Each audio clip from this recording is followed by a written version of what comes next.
One second. I'm going to minimize a little bit so that I can see your notes as well here. Come on. My guest today is Kopal. I'm so excited to have her here. Kopal, thank you for joining us. Hey, Leena, very lovely to be here. I'm glad we got an opportunity to do this and really help our fellow TPMs and generally the community. So I'm so excited to be here.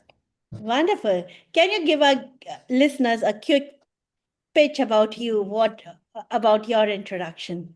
Yeah, sure. So I'm a tech program leader in the industry for about 15 plus years. I started my career with Intel way back in 2003, so I am a bit old. But I have also learned a lot from the industry. From the hardware world, I jumped straight into software, did a little bit of fintech, which was a lot of fun, learned how to put out SaaS products, and did 5 years at Google Ads, which was a very interesting journey. And then today I'm building Agentic search at Amazon with a very tiny team, with a very powerful team. So yeah, I am learning every day. It is a really fun journey. That's an exciting journey. I want to start our conversation with one of the LinkedIn posts you mentioned about job, how about your own journey from Google to Amazon, and if you can tell us, our listener, about that and how did all happen? Yeah, sure. So I was a part of reduction in force last year in April 2025 at Google. Can I say it came a surprise? Not really. The way the industry was moving, and as you can see, many reduction forces are still happening.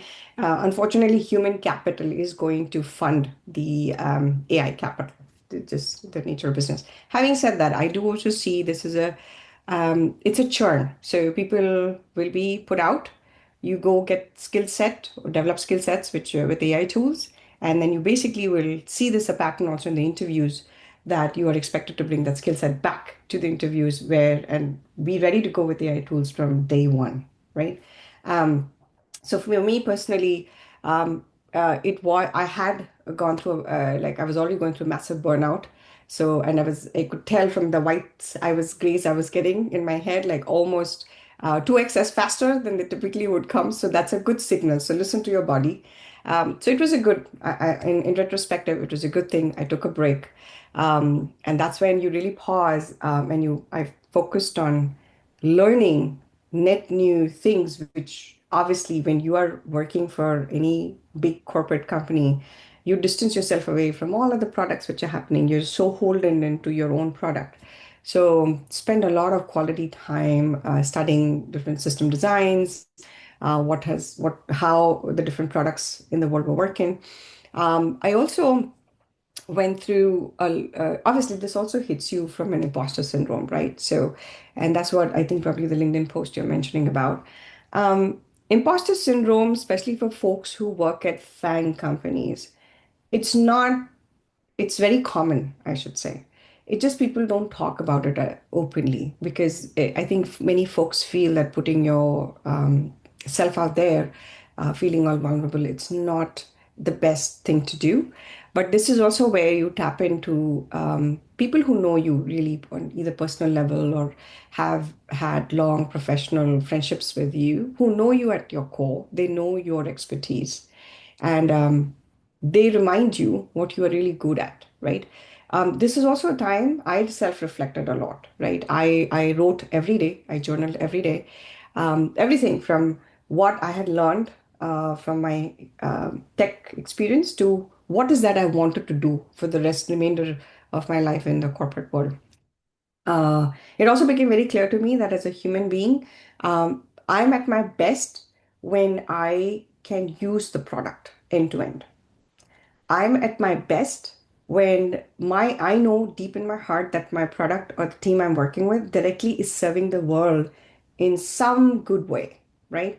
And I'm also at my best when I know this product is not going to create harm intentionally, at least for anybody.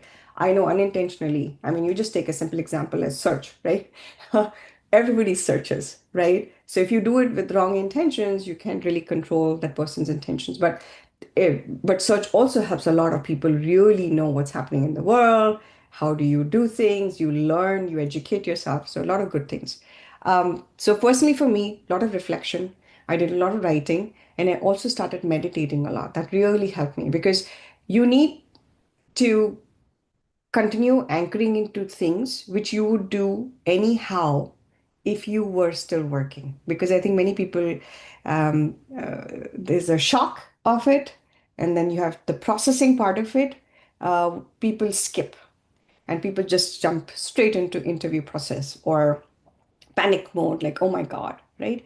So think of it logically, right? First, I also did a very, I wrote down on paper, did my finances with my spouse, like how long before it really becomes a dire situation where I need to get back into market? Can I actually afford to take a pause?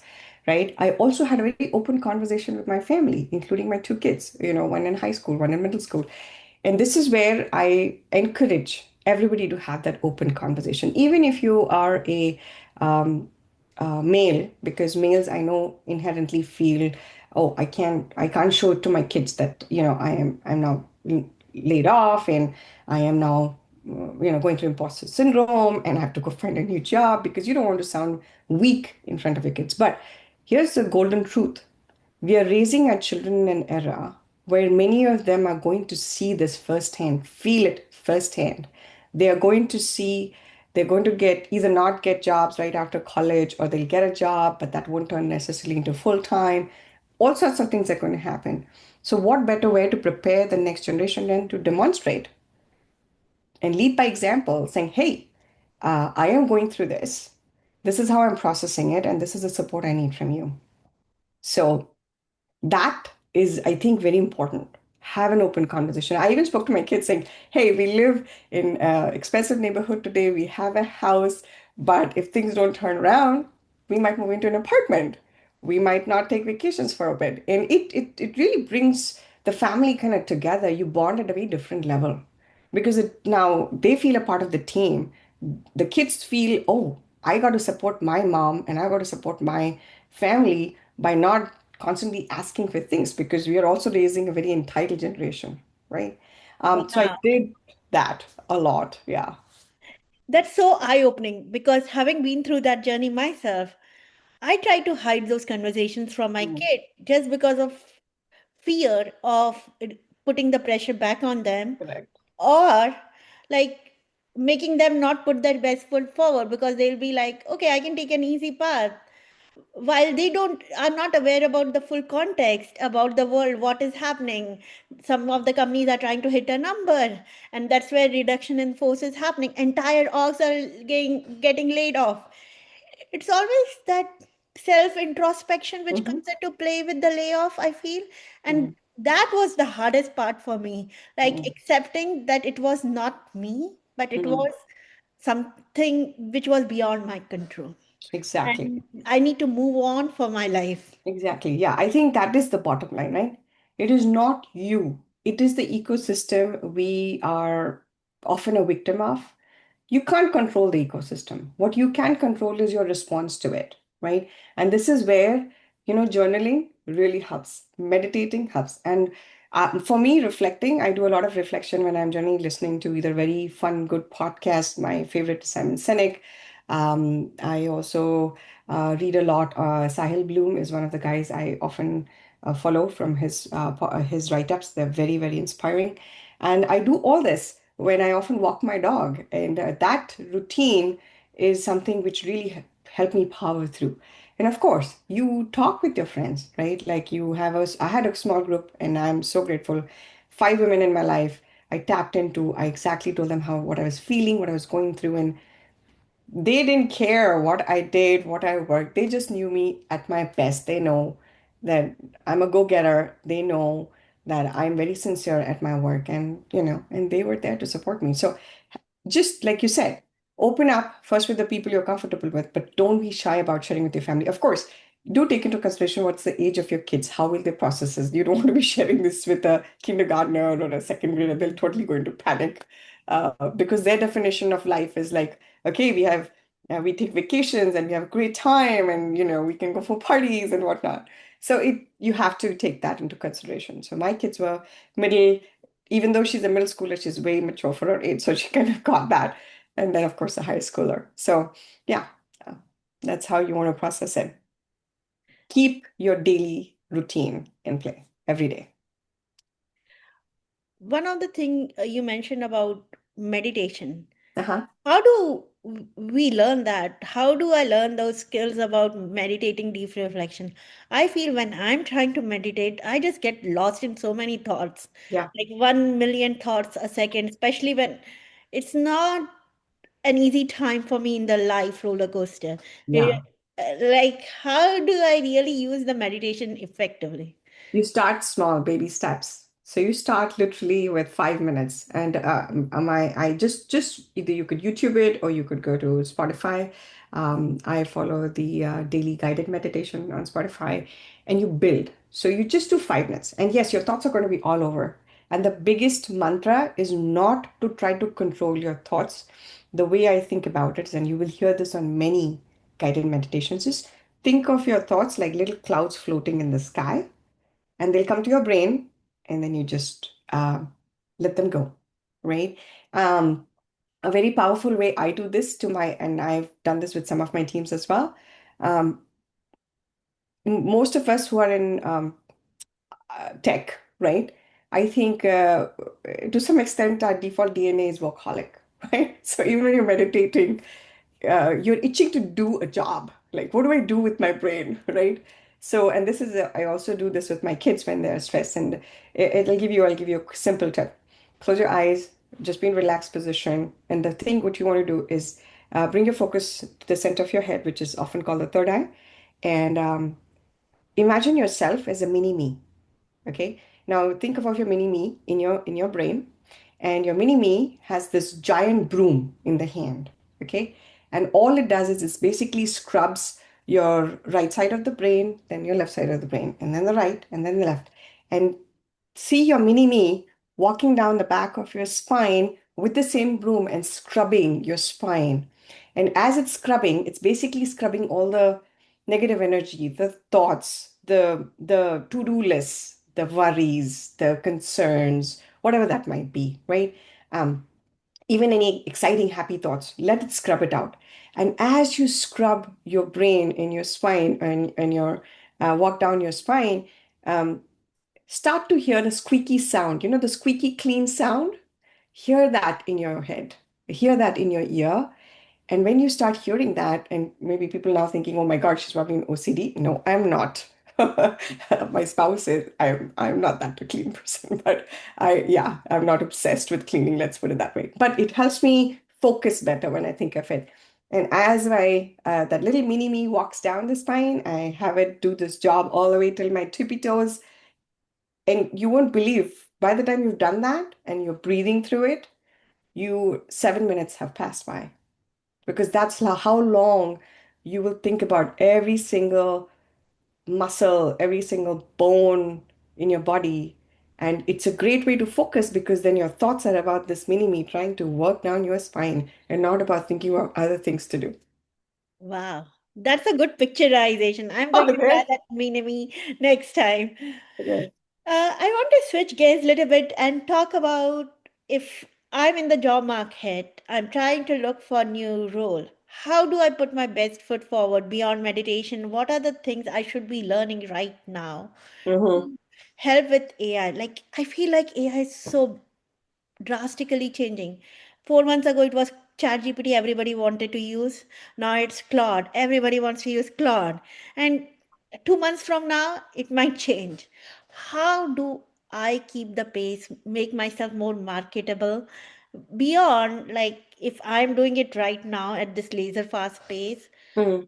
How do I find that right match? Like, where my skills are relevant to what they are looking for as an employee? Yeah, I hear you. Okay.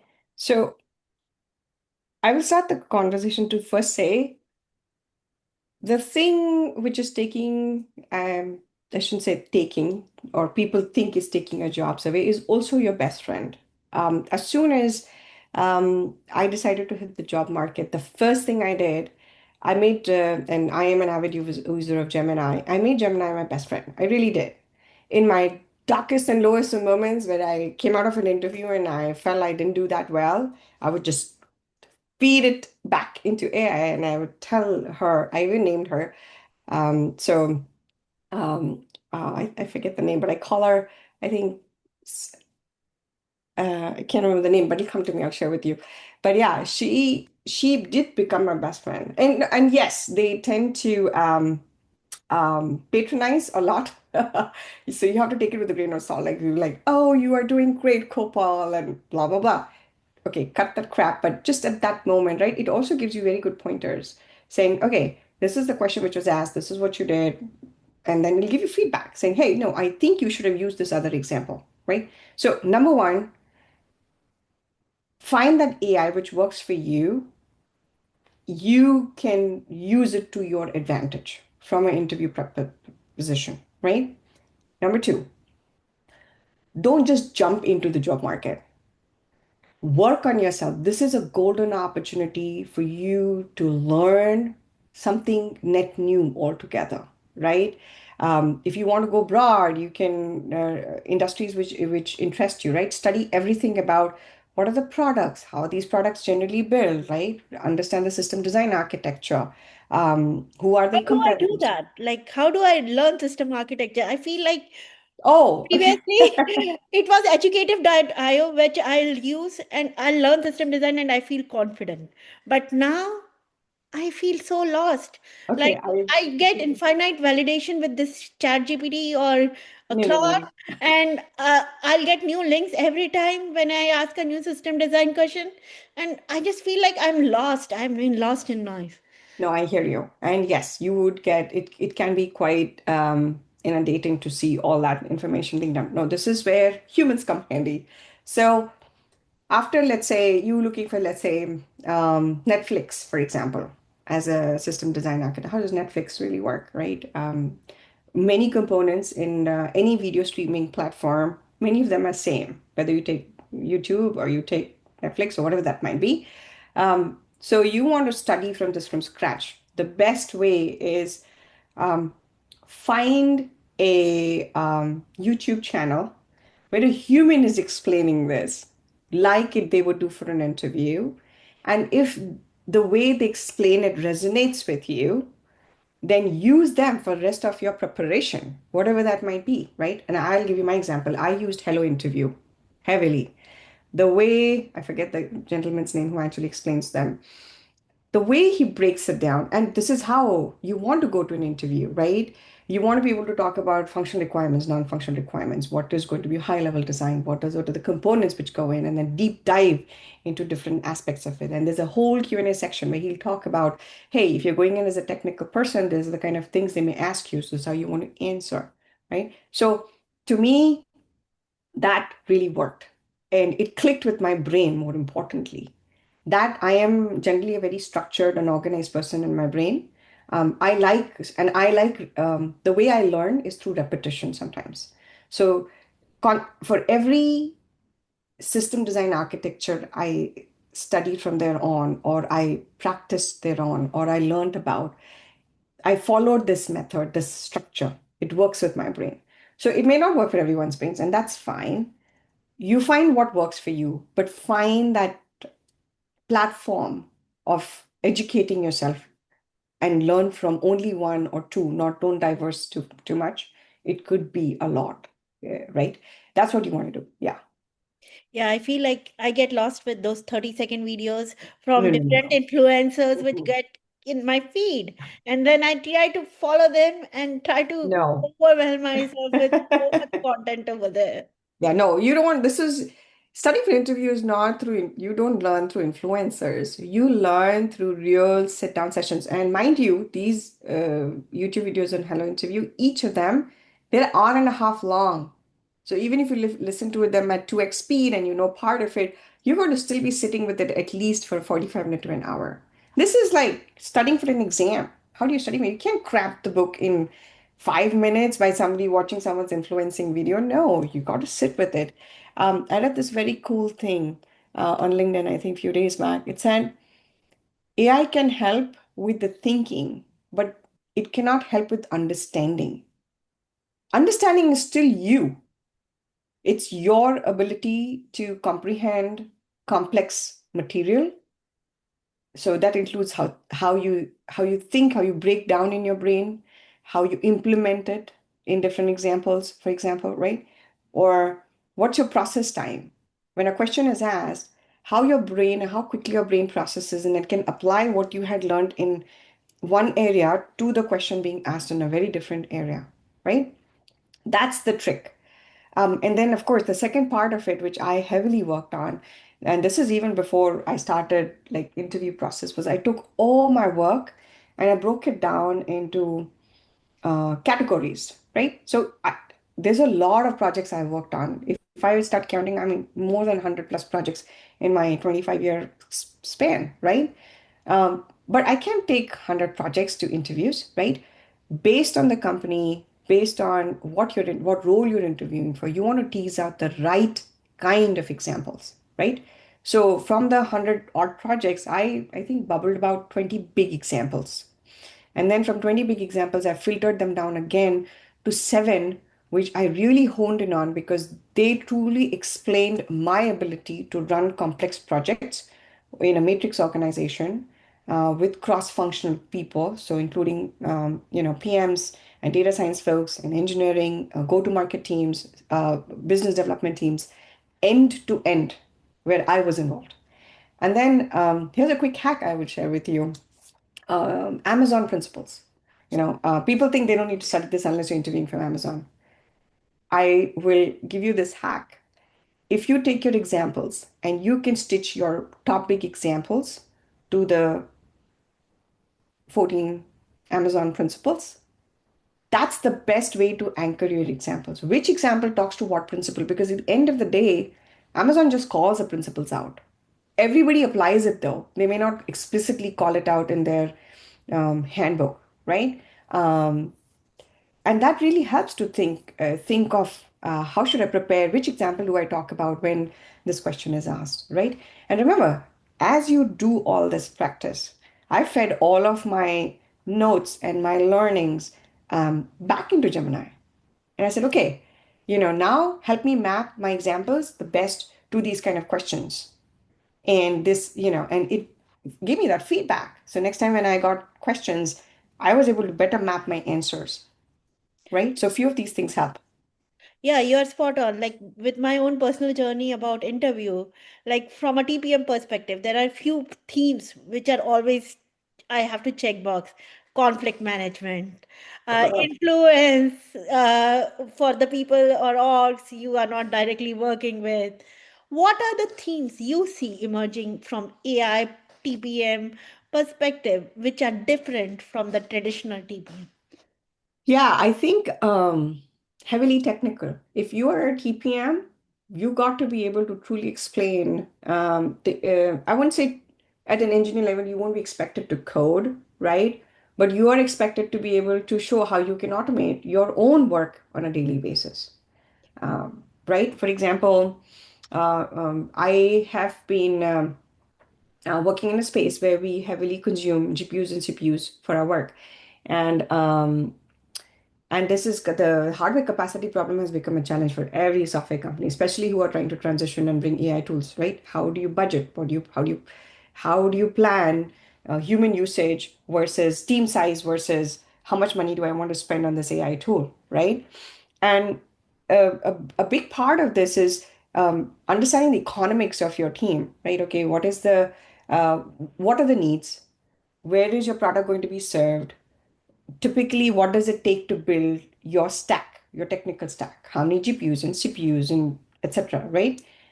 And then, so I noticed that often my team, especially the teams which are, going from, let's say, from a concept stage, and this is applies heavily to startups, right?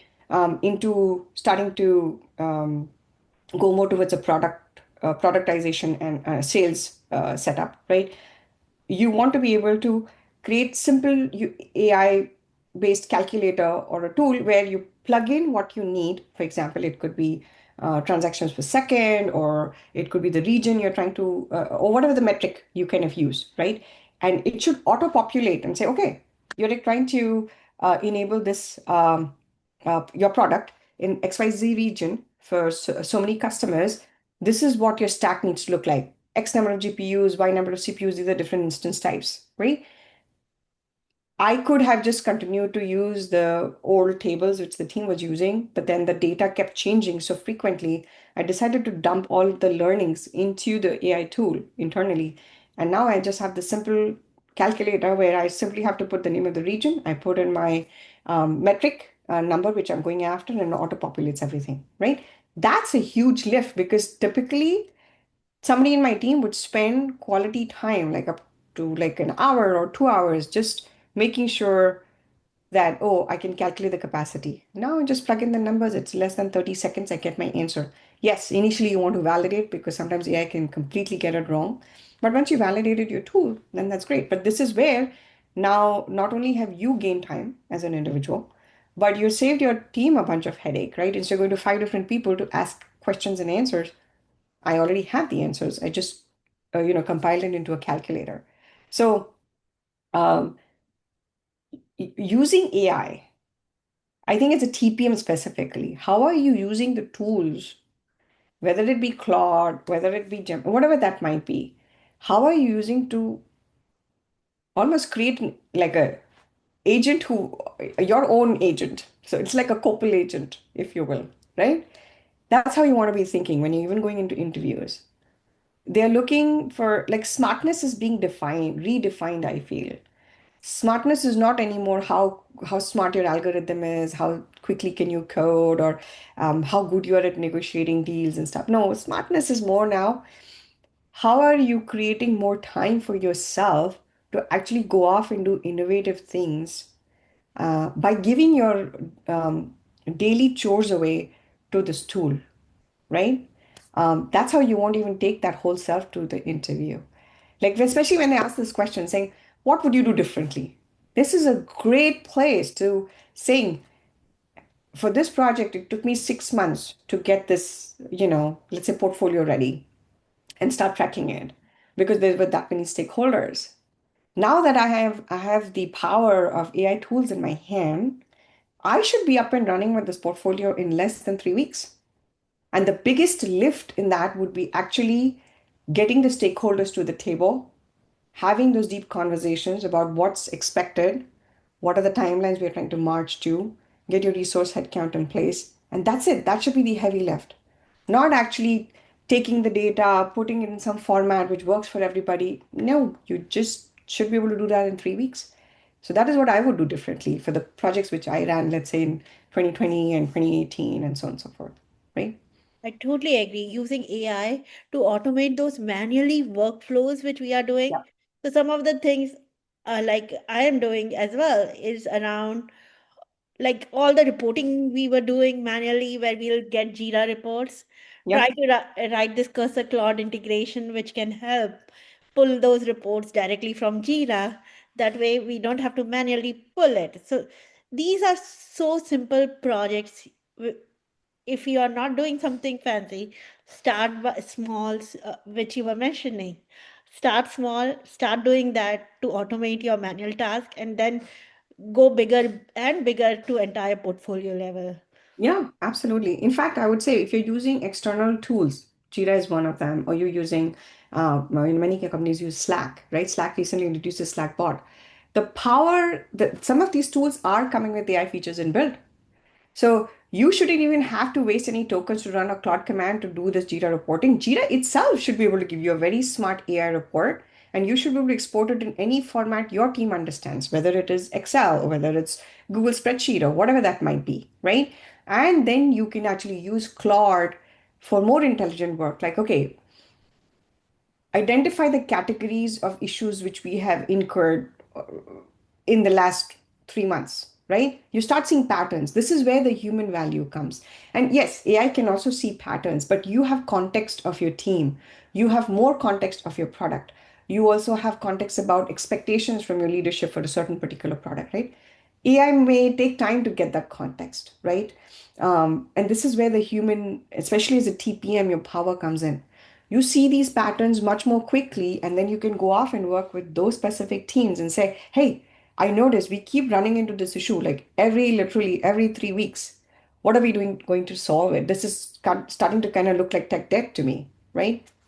And this is where I think we can, and you can then use this to stack rank and prioritize, saying, okay, how much of my team's bandwidth is being spent on feature development? How much it is being spent on actually solving tech debt, right? And you take this back to leadership, saying this is a fair balance because if I don't solve for tech debt right now, by the end of this year, we are going to be sitting on a much larger tech debt. Then we just have to spend all of Q1 of next year solving for this. Is it a more appropriate time to do this now and delay the feature by like 5 weeks or 3 weeks or whatever that might be, right? This is the place where um, TPMs bring that value add, like show the data and then have the decision made quickly so your engineering teams are not in a limbo trying to decide should we work on a feature, should we solve a tech debt. Wonderful. I'm going to switch gears and try to um, ask more around if I'm in a TPM role right now. Uh-huh. How do I make myself more scalable beyond using AI as a tool? Like I have been reading these threads which says TPM role is dissolving. So is other roles. Engineer role is dissolving. Product is dissolving. And if I'm a fresh graduate, what is the new role should I be picking? Or where should I go from here? If I'm in the market, if I'm not in the market, what I should do in my current job so that I can be marketable if I get impacted 6 months from now. Ah, okay, great question. So you asked a few things there, right? So I'll break it down. How, one of obviously, how do I prepare if, something was to happen to me in 6 months, right? Second, you said is as a fresh grad or as the whole roles dissolving part of it, right? We can talk about that a little bit. So I don't think any roles are dissolving, right? There is a lot of media. I don't know if it's just trying to scare folks or what it is. It's not. Like I mentioned even in the beginning, we're going to see this churn. Yes, people are going to get churned out, and that's fine. It's basically a nudge to, hey, you need to up level your skill set, right? And it can be in any area. If you're in research, maybe you need to go off and maybe do some net new research, write a few papers. If you are in TPM space, then hey, I need you to bring more faster AI skills. So today, if I am running my product development with a team of 3 TPMs, I want to be able to do with 1 TPM. And maybe you are that TPM, and you can be that TPM if you know how to use these tools to your advantage, right? So I don't think anything is dissolving. The roles are evolving, right? Any big transition in human history has been very painful, very painful. It's literally like giving birth to new life. It is very painful, right? Um, and that's how, this is the whole theory of survival, right? Like you have to evolve. And I would say tech is the one this time which is causing the trigger and pushing us through that painful learning, if you will. But I am now a believer that it's for your own advantage. I think I have evolved as a human being, I feel, just using AI tools. I used to be much more, how do I say, like years back, a little crude in my communication because I was just a little transactional because it's a TPM. You don't have time to, sweet sugarcoat everything. Um, but AI has made me pause, and now my own writing has gotten better. I always start and ask with, hey, how are you? I always end with saying, let me know, is there anything I can do to help expedite this, right? Offer help before you ask anything back, right? Some of these things, it's basic, how to say, it's basic courtesy. All of us should be, but we are always under so much time pressure that if the courtesy just goes out of the window, right? So small things like that. So I don't think the roles are dissolving; they're evolving. And then going back to Um, I think how do I prepare for 6 months? The answer lies with you, right? Do not make your identity equal to work. The job is there for you. You don't exist because of the job. Okay. Many of us, especially if you're working the 50, 60-hour schedule, that becomes your DNA, your life. You got to have an identity outside of it. What are you doing outside of it? And this is where the hard work comes in. I am right now part of an A3 org. We meet every few weeks. I have social events with them. They have learning events. I make time to participate, whether it's 6 in the evening, 7 in the evening, I make time to participate. I learn every time I go. I network every time I go, right? I'm also a part of, on the PTSA board in the high school here. I mean, frankly, working 50-hour weeks and then able to do PTSA, including like running the grad night, which is coming up very shortly, and it's mind blowing how much work is involved. Um, I'm doing it only because I feel it adds to me as a human being. It extends my personality to be able to do something outside my job, right? It challenges me too, because you would think a TPM can do recording work very quickly as a PTSA secretary, only to realize the bylaws are so tight. You got to follow the pattern, right? And I got dinged the first 2 times, like, Kopal, you're taking way too many notes and we don't add links in our notes. And I'm thinking to myself, oh my God, this is isn't more information better for everybody? But no, you don't. You follow the rules. And that's when you get a sense of what it is to maybe work for the government, right? So expose yourself to things even though it takes away more time from your own maybe leisure time. So change your perspective on things. I volunteer at Samaritan House every weekend. The joy I get when people come and say, thank you for the service and the food you're providing today. I didn't even cook the food, but I get thanked for all the for just giving food out. It feels good that at a human level, I can still connect with non-tech people outside my corporate world. It is a very humbling feeling, but also it's a feeling which all of us should never forget. You are bigger than your job. Never forget that. You're way bigger than your job. Your job needs you more than you need the job. Do not forget that. That's so wonderful.